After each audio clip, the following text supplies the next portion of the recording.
ఈనాడులో ప్రచురించినటువంటి ఓ ప్రధానమైనటువంటి banner item. ఇందులో ఏం రాస్తారు? ఎన్నికల తరుణంలో రాష్ట్రంలోకి భారీ డ్రగ్స్. బ్రెజిల్ నుంచి విశాఖకు 25,000 కిలోల డ్రైడ్ ఈస్ట్ కంటైనర్ అనేటువంటిది ప్రధానమైనటువంటి వారి హెడ్డింగు. కింద సబ్ హెడ్డింగ్స్లో కంటైనర్ తనిఖీ ప్రక్రియకు అధికార పార్టీ నేతలు ఆటంకం. అంటే ఆ రోజు మేము అధికారంలో ఉన్నాం, సరే ఆపద్ధర్మ ప్రభుత్వంగా, ఎందుకంటే 16వ తారీఖున నోటిఫికేషన్ వచ్చింది, 16 తర్వాత ఆపద్ధర్మ ప్రభుత్వంగా మేము ఉన్నాం. విశాఖ సంధ్యా ఆక్వా ఎక్స్పోర్ట్స్కు బుక్ అయిన వైనం 1,00,000 కోట్ల రాకెట్ బట్టబయలు. ఇందులో ఇందాక మార్క్ చేసి చూడండి, కంటైనర్ తెరవకుండా వైకాపా నేతల ఒత్తిళ్లు. అలాగే వీటన్నిటినీ జగన్ ప్రభుత్వమే కారణమని విమర్శలు వ్యక్తం అవుతున్నాయని చెప్పి ఫస్ట్ పారాస్లో రాసినటువంటి ప్రధానమైనటువంటి అంశం. అంటే 21వ తారీఖు సాయంత్రం ఈ ప్రెస్ రిలీజ్ వస్తే 22వ తారీఖు ఉదయం, అంటే మరుసటి రోజు ఉదయం పేపర్లో ప్రధానమైనటువంటి అంశంగా 1,00,000 కోట్లు సంబంధించినటువంటి విలువైనటువంటి డ్రగ్స్ అని, ఇది ఎన్నికల కోసం తీసుకొచ్చారని, ఇది వైఎస్ఆర్ కాంగ్రెస్ పార్టీ ప్రభుత్వానికి ఇందులో మా చేతులు ఉన్నాయని, దీనికి సంబంధించినటువంటి దాంట్లో జగన్మోహన్ రెడ్డి గారి హస్తం ఉందని, ఆ కంటైనర్ 16వ తారీఖున ఇప్పుడు విశాఖపట్నం కంటైనర్ వస్తే దాన్ని 19-20 తారీఖుల వరకు దాన్ని తెరవకుండా మా పోలీసులతో మేము ఆటంకాలు సృష్టించామని చెప్పి చేసినటువంటి ఒక ప్రచారం. నెక్స్ట్ స్లైడ్ ఏమ్మా. దాని కంటిన్యూవేషన్ ఇది.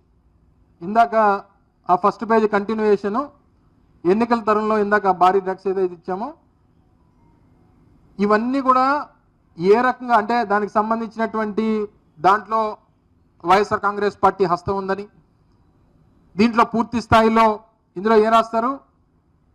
గుజరాత్లోని ముంద్రా పోర్ట్లో 21,000 కోట్ల విలువైన మాదక ద్రవ్యాలు పట్టుకున్నారు. వాటిలో భారీగా హెరాయిన్ బయటపడింది. ఆఫ్ఘనిస్తాన్ నుంచి వచ్చినటువంటి కంటైనర్లు విజయవాడకు చెందిన ఓ ట్రేడింగ్ సంస్థగా గుర్తించారు. అది రాష్ట్రంలో వైకాపా నేత బినామీ చెందిన కంపెనీగా ఆరోపణలు వచ్చి రాజకీయ దుమారం రేపింది. ప్రస్తుతం విశాఖలో పట్టుబడినటువంటి డ్రగ్స్ కంటైనర్ సంస్థ సంధ్యా ఆక్వా కంపెనీ కోవిడ్ సమయంలో సీఎం సహాయ నిధికి 50 లక్షలు ప్రకటించడం గమనార్హం. కోవిడ్ సమయంలో అనేక మంది పారిశ్రామికవేత్తలు వచ్చి ప్రభుత్వానికి ఆర్థిక సహాయం చేశారు సీఎం రిలీఫ్ ఫండ్. అంటే వారు వచ్చి ఒక 50 లక్షలు ఇస్తే మాకు వారికి సంబంధాలు ఉన్నట్ట? ఇది ఎవరి సంస్థో, ఎవరికి సంబంధించినటువంటి సంస్థో, ఏ తెలుగుదేశం పార్టీకి సంబంధించినటువంటి కుటుంబ సభ్యుల సంస్థో ఇవన్నీ ప్రజలకు తెలుసు. భారతీయ జనతా పార్టీకి సంబంధించినటువంటి పార్టీ అధ్యక్షురాలు సంబంధించినటువంటి సంస్థో, ఇవన్నీ తెలిసి కూడా ఏ రకంగా దీన్ని ప్రచారం చేశారో చూడండి. నెక్స్ట్ పేజ్ అమ్మా. ఇది మరో గెజిట్ పేపరు, ఆంధ్రజ్యోతి. విశాఖలో కొకైన్ కలకలం. ఇది కూడా అదే రోజు, అంటే ఆర్గనైజ్డ్గా చేశారనేటువంటి దానికి ఉదాహరణలు. ఈనాడులో వచ్చినటువంటిది, ఆంధ్రజ్యోతిలో, రెండు ఒకే రోజు, సేమ్ సబ్జెక్టు. దీన్ని పట్టుబడింది కొకైనే అని చెప్పి నిర్ధారించినటువంటి సిబిఐ, అడ్డం పడింది పోలీసులే అనేటువంటిది క్వశ్చన్ మార్కు. ఈ తెర వెనక వైకాపా పెద్దలు ఉన్నారనే అనుమానం. ఆ సబ్ హెడ్డింగ్ సేమ్, అంటే పదాల్లో తెలుగులో పదాలు మారుతాయి తప్ప భావం ఒకటే. ఆ పత్రికలో రాసింది, ఈ పత్రికలో రాసింది, ఇదేదో వైఎస్ఆర్ కాంగ్రెస్ పార్టీకి సంబంధించినటువంటి వారు తీసుకొచ్చారనేటువంటిది. మరుసటి రోజు బాబు మాట్లాడతాడు. ఈ పేపరు చైతన్య రథం అని తెలుగుదేశం పార్టీకి సంబంధించినటువంటి పేపర్. వాళ్ళకి వీక్లీయో లేకపోతే మంత్లీయో బై మంత్లీయో ఏదో ఉండేటువంటి ఒక పత్రిక అనుకుంటా, చైతన్య రథం అని. ఇందులో బాబు మాట్లాడతాడు, Lokesh Babu. Drugs mafia care of address Tadepalli palace. ఇది కూడా 22 అదే రోజు వస్తుంది.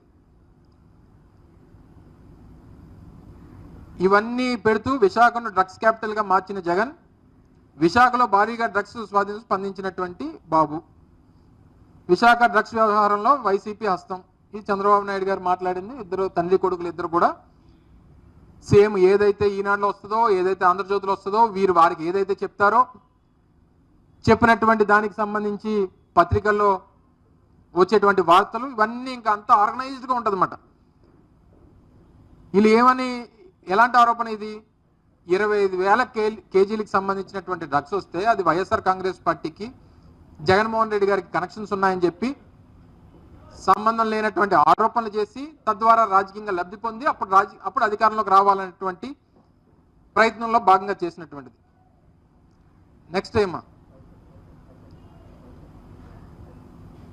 ఇది చంద్రబాబు నాయుడు గారి స్టేట్మెంట్. ఎన్నికల కోసమే డ్రగ్స్ తెచ్చామట. ఇది ఇందాక చెప్పినట్టు విశాఖ డ్రగ్స్ రాజధానిగా చేశారు. ఎన్నికల కోసం డ్రగ్స్ తెచ్చారు. ఈ డ్రగ్స్ తెచ్చినటువంటి దాన్ని అమ్మేసి ఈ డబ్బులు తీసుకుని వెళ్ళి ఎన్నికలు ఖర్చు పెట్టేసి మేము గెలిచేద్దామని చెప్పి తీసుకొచ్చామని చెప్పి ఈ ప్రచారం. ఏమనాలండి వీళ్ళని? మనుషులు అనాలా, లేకపోతే అధికారం కోసం గడ్డిని కరవడానికి ఏ గడ్డి అయినా కరవడానికి ఉన్నామన్నటువంటి ధోరణిలో మాట్లాడేటువంటి మాటలు.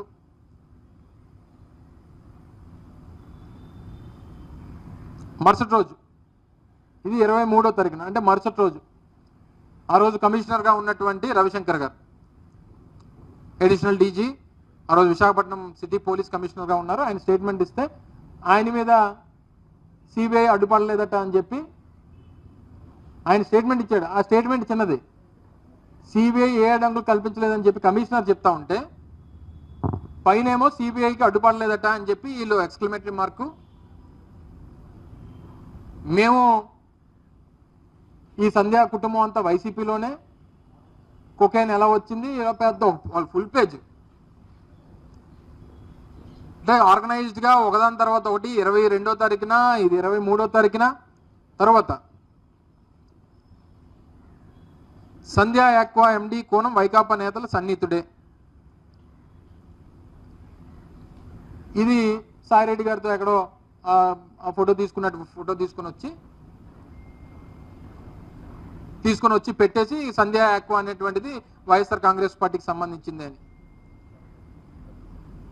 ఇప్పుడు ఈరోజు వచ్చినటువంటి, మరి నేను సిబిఐ ఇచ్చినటువంటి దాని ప్రకారం మరి మేము ఎవరు లేనట్టే కదా, వైఎస్ఆర్ కాంగ్రెస్ పార్టీ పాత్ర లేనట్టే కదా, మా పార్టీ నాయకుల పాత్ర లేనట్టే కదా, మా నాయకుడి పాత్ర లేనట్టే కదా. ఏం సమాధానం చెప్తారు? క్షమాపణలు చెప్తారా? ప్రజలకు చెప్తారా? జగన్మోహన్ రెడ్డి గారు చెప్తారా? మా పార్టీకి చెప్తారా? లేదా మీరు విష ప్రచారం చేసి అక్రమంగా ఈరోజు మీరు తప్పుడు ప్రచారాలు చేసి అధికారంలోకి వచ్చి ప్రజలతో ఓట్లు వేయించుకున్నటువంటి ప్రజలకు చెప్తారా? ఎవరికి చెప్తారు? తర్వాత ఈ మహానుభావుడు, అది మళ్ళీ అదే రోజు Brazil YCP Vizag drugs route అని చెప్పి ఈ మహానుభావుడు, ఈ పెద్ద మనిషి ఫోటో అవసరం లేదమ్మా. నెక్స్ట్, ఇది 24వ తారీఖున, 22 అయిపోయింది, 23 అయిపోయింది, ఈ 24 కంటైనర్లో వచ్చింది డ్రగ్సే. 49 నమూనాలు పరీక్షిస్తే కొకైన్, మెత్కోలోన్ ఉన్నట్లు నిర్ధారణ. మరి అప్పుడు నిర్ధారణ అయితే మరి ఇప్పుడు ఎందుకు లేదు ఏమీ అందులో? సిబిఐ అనేటువంటిది ఇన్వెస్టిగేషన్ ఏజెన్సీ, కేంద్ర ప్రభుత్వానికి సంబంధించినటువంటి అత్యున్నతమైనటువంటి ఇన్వెస్టిగేషన్ ఏజెన్సీ. పైన మీరే అధికారంలో ఉన్నారు, ఇదే కూటమి అధికారంలో ఉంది, రాష్ట్రంలో ఇదే కూటమి అధికారంలో ఉంది. మీరు చెప్పినట్టు 69 నమూనాలను పరీక్షిస్తే అందులో ఈ కొకైనోను ఇంకొకటి ఏదో ఉందని చెప్తున్నారు. మరి ఉన్నప్పుడు అప్పుడు ఉన్నవి ఇప్పుడు ఎందుకు లేవు? అంటే ఎవరిని కాపాడడానికి తీశారు మీరు? ఒకళ్ళు నిజంగా మేమే ఉంటే మీరు కాపాడతారా? ఒకళ్ళు నిజంగా మేమే ఉంటే మీరు క్లీన్ చిట్ ఇస్తారా? మరి మీరు ఎవరిని కాపాడడానికి చేశారు ఇదంతా? ఈ అనుమానాలు చాలా మట్టుకు ఉన్నాయి. దీనికి సమాధానం చెప్పాలి. ఈ పెద్ద మనిషి మళ్ళీ వచ్చారు. ఇది 24, ఎక్కడ గంజా దొరికినా మూలాలు ఏపీలోనే. ఆ రోజు చంద్రబాబు నాయుడు గారు ఎన్నికల ప్రచారంలో ఎక్కడ ప్రపంచంలో ఎక్కడ దొరికినా మూలాలు ఆంధ్రప్రదేశ్లోనే. గడిచినటువంటి 6 నెలలకి ఎన్ని దొరికాయో మీరే చూశారు కదా. విశాఖపట్నంలోనే ఎన్ని దొరికాయో మొన్న మీరు కూడా కవర్ చేయడానికి వెళ్ళి ఉంటారు కదా. మొన్న నర్సరావుపేటలో చాక్లెట్లు దొరికాయి, గంజా చాక్లెట్లు విశాఖపట్నంలో దొరికాయి. మరి మీరు 6 నెలల నుంచి ఏం చేస్తున్నారు? మరి గుడ్డి గుర్రాన్ని ఫలితం అవుతున్నారా? ఈ రకమైనటువంటి, అంటే ఏ రకంగా బ్రాండ్ ఇమేజ్ని ఇది ఆ రోజే, ఇది ముందు వచ్చింది ఏ పేపర్లో అమ్మా? అది ఈనాడే, ఇది ఈనాడే, మరి మనకి ప్యాంప్లెట్ కదా. డ్రగ్ మాఫియాని తగ్గించమ్మా. డ్రగ్ మాఫియాని పెంచి పోషిస్తున్న వైకాపా, అది ఫ్రంట్ పేజ్. ఇది దాని కంటిన్యూషన్. ఇవన్నీ అంటే డిఫరెంట్ సబ్జెక్ట్స్ మాట్లాడిన దాంట్లో అదొక సబ్జెక్ట్. నెక్స్ట్ డిప్యూటీ సీఎం గారు, ఇది గత నాకు తెలిసి 10 రోజుల క్రితం అనుకుంటా, 1 మంత్ బ్యాక్. తగ్గించమ్మా. ఇది డిప్యూటీ సీఎం పవన్ కళ్యాణ్ గారు వారు ట్వీట్ ద్వారా some time back Caesar of a cocaine shipment in Visakhapatnam port and drugs seized elsewhere in the country had the links into a trading company in Vijayawada shows that drug mafia has flourished well under previous regime అని చెప్పి మా మీద గతంలో గత ప్రభుత్వం మీద ఆరోపణ చేస్తూ వారు చేసినటువంటి ట్వీట్ ఇది. ఇది మొన్న కరెక్ట్గా నెల రోజుల క్రితం, గత నెల 9వ తారీఖున వారు చేసినటువంటి ట్వీట్. దానికి సంబంధించిన మరుసటి రోజు ఈనాడులో వచ్చినటువంటివి. ఆ థంబ్నెయిల్స్ ఒకసారి పెట్టమ్మా. ఈటీవీ, TV9 ఒకసారి ఉంది. ఇది ఈటీవీలో డ్రగ్స్ అడ్డాగా విశాఖ నగరం, స్మగ్లింగు, విశాఖలో 1,00,000 కోట్ల డ్రగ్ ర్యాకెట్, ఆపరేషన్ డ్రగ్స్. ఇవి ప్రధానమైనటువంటి అంశాలుగా ఎన్నికల సమయంలో వారి ఎన్నికల అవసరాల కోసం తెలుగుదేశం పార్టీ అధికారంలోకి రావడం కోసం ఉపయోగించుకున్నటువంటి థంబ్నెయిల్స్. ఈ థంబ్నెయిల్స్ పెట్టి వార్తలు ప్రచురించారు. నెక్స్ట్ ఇంకోటి, ఇది ABN. ఇగో విశాఖ డ్రగ్స్ కేసులో జగన్ బ్యాచ్. డ్రగ్స్ దొంగలు దొరికేశారు, తాడేపల్లి ప్యాలెస్ లో ప్రకంపనలు. వైజాగ్ కొకైన్ గుట్టు సూత్రధారులు, పాత్రధారులు అంతా వాళ్ళే చేశారు. ఇది ఎప్పుడు? 23/3 మరుసటి రోజు. ఇందాక మీకు చెప్పిన 21వ తారీఖున దొరికితే 23వ తారీఖున. ఇది చిక్కుల్లో వైసీపీ విశాఖ డ్రగ్స్ కేసులో కీలక మలుపు. ఇది మన గెజెట్ ఛానల్, ABN గెజెట్ ఛానల్లో వచ్చినటువంటివి ఇవి. నెక్స్ట్ అమ్మా, ఇంకో పెద్ద మనిషి ఉంది కదా, ఇది TV5. విశాఖలో 25,000 కేజీల డ్రగ్స్, మూర్తిగా రియాక్షన్. ఈయన ఎవరు? రాజేష్ గారట ఎవరో మరి. CBI సోదాలు, విశాఖ డ్రగ్స్ వెనక వైసీపీ పెద్దలు. ఇవన్నీ కూడా TV5, ABN, ఈటీవీ వారు చూపించినటువంటి, వారు థంబ్నెయిల్స్ రూపంలో ప్రజలను ఆకర్షించి తద్వారా వారు టీఆర్పీలు పెంచుకునేటువంటి దానికి వైఎస్ఆర్ కాంగ్రెస్ పార్టీ మీద, జగన్మోహన్ రెడ్డి గారి మీద దుష్ప్రచారం చేసినటువంటి దానికి ఉపయోగించుకున్నటువంటి ఈ థంబ్నెయిల్స్ ఇవన్నీ. ఒకసారి చంద్రబాబు నాయుడు గారు ఏం మాట్లాడారో 2-3 సందర్భాల్లో ఒక 10-15 సెకండ్స్ వీడియోస్ ఉన్నాయి. 2-3 సందర్భాల్లో వారు ఏం మాట్లాడారో, ప్రజలకు ఏం చెప్పి మా మీద దుష్ప్రచారం చేశారు అనేటువంటిది ఒకసారి మీకు ప్లే చేస్తా. దయచేసి మీ ద్వారా ప్రజలకు చూపించాల్సిందిగా కోరుతా ఉన్నాం. ఇది 23/3/2024 అంటే 21వ తారీఖున డ్రగ్స్ పట్టుబడ్డాయని చెప్పి CBI ఏదైతే స్టేట్మెంట్ ఇచ్చిన 2 రోజులకి వారు మాట్లాడినటువంటి మాటలు ప్లే చేయమ్మా. విశాఖపట్నంలో డ్రగ్స్ పట్టుకున్నారు. విశాఖపట్నంలో డ్రగ్స్ పట్టుకుంటే క్లియర్ కట్ గా డ్రగ్స్ పట్టుకున్న తర్వాత మామూలుగా కూడా కాదు, 25,000 కేజీలు డ్రగ్స్ వచ్చాయి. అది కూడా ట్రై ఈస్ట్ పేరుతో బ్రెజిల్ నుంచి కన్సైన్మెంట్ వచ్చింది. అదే సమయంలో బ్రెజిల్ ప్రెసిడెంట్ తో ఆయన అవుతానే విజయసాయి రెడ్డి ఒక ట్వీట్. వీళ్ళు ఎక్కడికి వచ్చారో నాకైతే అర్థం కావడం లేదు. ఇప్పుడు కంటైన్మెంట్ ఎక్కడి నుంచి స్టార్ట్ అయింది? బ్రెజిల్ నుంచి స్టార్ట్ అయింది. వైఎస్ఆర్ కాంగ్రెస్ నాయకుడు ఈ స్టేట్మెంట్ చూడండి. క్లియర్ గా congratulations to Luiz Inacio Lula da Silva on being elected as the new president of Brazil, hoping that the new government will strengthen democracy in the country and put an end to years of divisive administration. Brazil president connection ఉంది. గొప్ప నాయకుడు కదా ఆయన, ప్రధానమంత్రి స్థాయి వ్యక్తి ఇతను కాదు. ఇంటర్నేషనల్ మాఫియా 5 సంవత్సరాలు ఈ రాష్ట్రంలో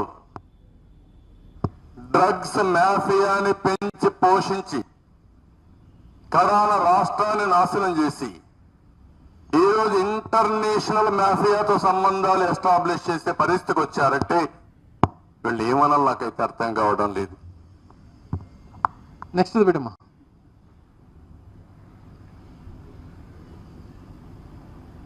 ఇది 26వ తారీఖు. ఇంకో పక్క నిన్నే చూశారు, డ్రగ్స్ కూడా తీసుకొచ్చారు.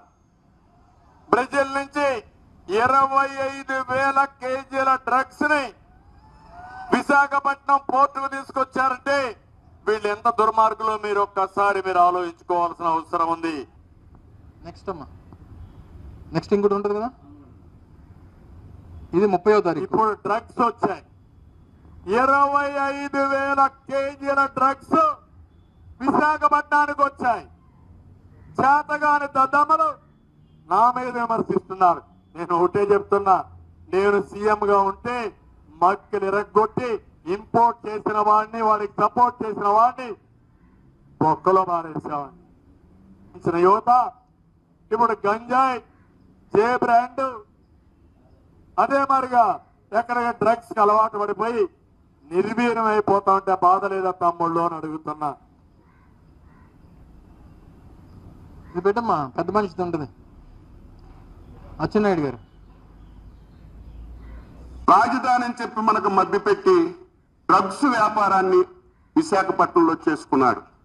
తీరా ఎలక్షన్ కోడ్ వచ్చింది, అధికారం ఎలక్షన్ కమిషన్ లోకి వచ్చిన తర్వాత ప్రత్యేకమైనటువంటి నిఘా పెడితే నిన్న డ్రగ్స్ దొరికిన విషయాన్ని కూడా ఈ సందర్భంగా గుర్తు చేస్తున్నా. ఇది చంద్రబాబు నాయుడు గారు అనేక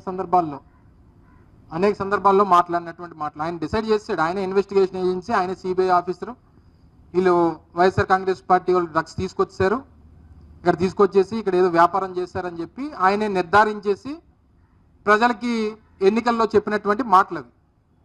ఈయనేమో ఇది డ్రగ్స్ రాజధానిగా విశాఖపట్నం చేశారని చెప్పి ఈ పార్టీ లేదు బొక్క లేదు అన్నాడు కదా ఆయన పేరేంటి, అచ్చెన్నాయుడు గారు.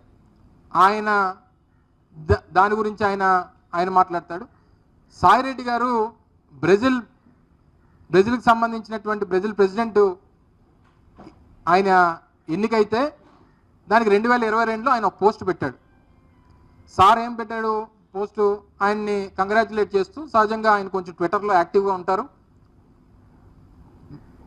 మెంబర్ ఆఫ్ లెజిస్లేటివ్ అసెంబ్లీలో కానీ లేకపోతే మన రాష్ట్రానికి సంబంధించి లేకపోతే పార్లమెంట్ ఆయన సహచార పార్లమెంట్ మెంబర్స్ కానీ ఎవరన్నా వారి పుట్టినరోజు అయినా లేకపోతే ఇంకొక అకేషన్ అయినా ఆయనకి గ్రీట్ చేయడం ఆయనకు అలవాటు, సహజంగా ఆయన గ్రీట్ చేస్తూ ఉంటారు.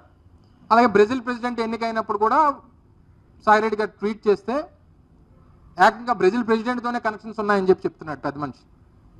ఏదమ్మా మొన్న నవంబర్ 5వ తారీఖున ట్రంప్ గారు ఎన్నికయ్యారు కదా, ఒకసారి అది పెట్టు.